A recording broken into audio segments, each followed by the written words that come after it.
سب سے پہلے مشرق وسطیٰ سے کہانی شروع کرتے ہیں، جہاں اسرائیل کی سنڈے کے دن اسرائیل کی ڈیفنس فورسز نے اپنی ایک رپورٹ نکالی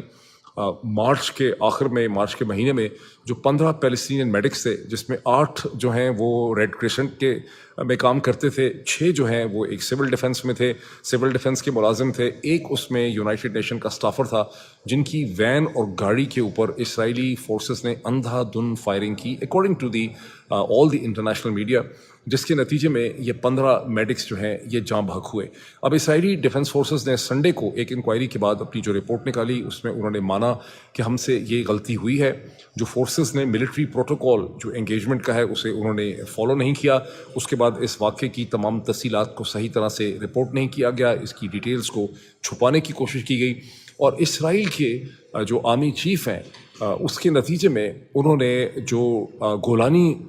یونٹ ہے، جو گولانی کمانڈو یونٹ ہے اسرائیلی آرمی کا، اس کے جو ڈیپٹی کمانڈر ہیں ان کو اس کا الزام دیتے ہوئے انہیں نوکری سے برطرف کر دیا ہے، ڈسمس کر دیا ہے۔ ایک اور سینئر جو کمانڈر ہیں ان کو سرزنش کی گئی ہے، ان کو سینشر جو ہے وہ کیا گیا۔ تاہم یہ جو تمام اقدامات ہیں اس سے کوئی بھی سیٹسفائی نہیں ہوا، نہ تو ریڈ کریسنٹ سیٹسفائی ہوئی ہے، نہ اقوام متحدہ سیٹسفائی ہوئی ہے، نہ امریکہ کا میڈیا، نہ یورپ کا میڈیا، نہ برطانیہ کے اخبارات، نہ مشرق وسطیٰ کی کوئی آرگنائزیشن، کوئی اس سے متفق نہیں، کوئی بھی اس سے جو ہے اس سے سیٹسفائی نہیں ہوا۔ اور سب سے بھڑکے جو تنقید ہے، وہ سب سے انٹرسٹنگ جو تنقید ہے، وہ اسرائیل کی اپنی ہیومن رائٹ آرگنائزیشن کی ہے، جس میں سب سے آگے ہے بریکنگ دا سائلنس۔ اب بریکنگ دا سائلنس، اس کے علاوہ جو ہے وہ یش دین، یہ 2 ہیومن رائٹ آرگنائزیشنز بہت زیادہ کھل کے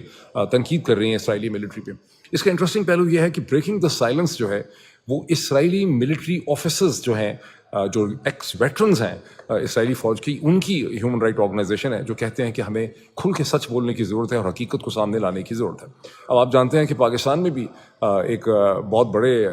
ویٹرنز ہیں پاکستان آرمی کے پائے جاتے ہیں، کہتے ہیں 3 ملین کی 4 ملین ان کی تعداد ہے۔ اور مجھے یاد آتا ہے کہ 2022 میں ایک اس میں بڑے سینئر بریگیڈیئر صاحب تھے جو پہلے بڑی کرٹیسزم کر رہے تھے جنرل باجوہ کی، لیکن بعد میں ان کا جملہ یہ تھا کہ بھائی میں کیا کروں، وہ چپ ہو گئے۔ اب وہ آج کل عمران خان کے خلاف بولتے ہیں، اور ان کا کہنا یہ تھا کہ میرے گوف کے بھی ساری کنسیشنز یا رائٹس جو ہیں وہ جنرل باجوہ نے بند کر دی ہیں، میرا میڈیکل بھی بند ہو گیا ہے، میری فلاں چیز بھی بند ہو گئی ہے، میری پینشن بھی آدھی رہ گئی ہے۔ تو پاکستانی ویٹرنز جو ہیں وہ بھی بہت دلیر اور ہمت والے ہیں، لیکن بہرحال اسرائیلی جو ویٹرنز ہیں انہوں نے اسرائیلی ڈیفنس فورسز کو بڑا کرٹیسائز کیا۔ اگر آپ جا کے تھوڑا سا بھی نیوز میں گوگل میں لکھیں گے